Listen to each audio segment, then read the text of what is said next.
Effort to get on the fall ballot comes to a halt in the middle of a criminal investigation. Good evening, I'm Liz Ortiz. Everybody, I'm Russ Bowen. The State Board of Elections did not clear the way for the North Carolina Green Party today. It all comes down to signatures.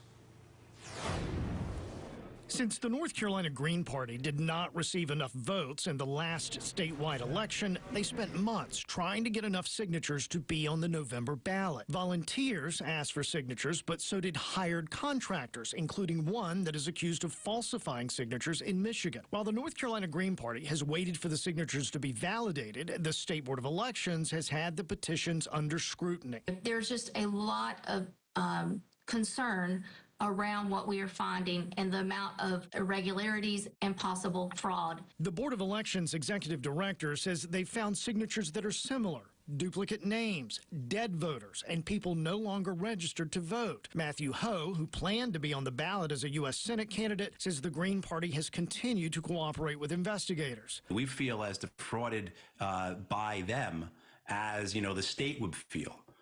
Certainly, it does not represent the dozens and dozens, hundreds of people who helped us in this effort, for everything from college students up to grandmothers. During Thursday's board meeting, the Green Party's attorney wanted to know if the number of signatures in question would be enough to change the outcome. Is there any basis for considering or questioning the validity of any one of those 15,953 validated signatures? And I will thank you for your comments to the board.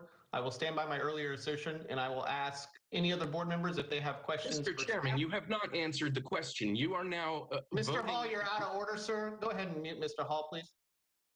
Some Democrats have made it clear that a vote for the Green Party hurts Democrats. An effort to delay a decision while the criminal investigation is underway failed. The state board voted to not certify the Greens, which fell primarily along party lines. Republicans, in favor of letting them on the ballot, argued the same standard of verifying signatures was not held in 2020. Angry, frustrated, disappointed.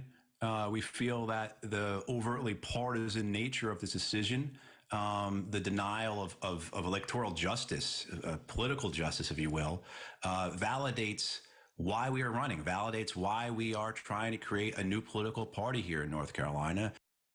Liz, Matthew Ho told us that the party will likely at least try to bring this into the courts in some way to challenge it.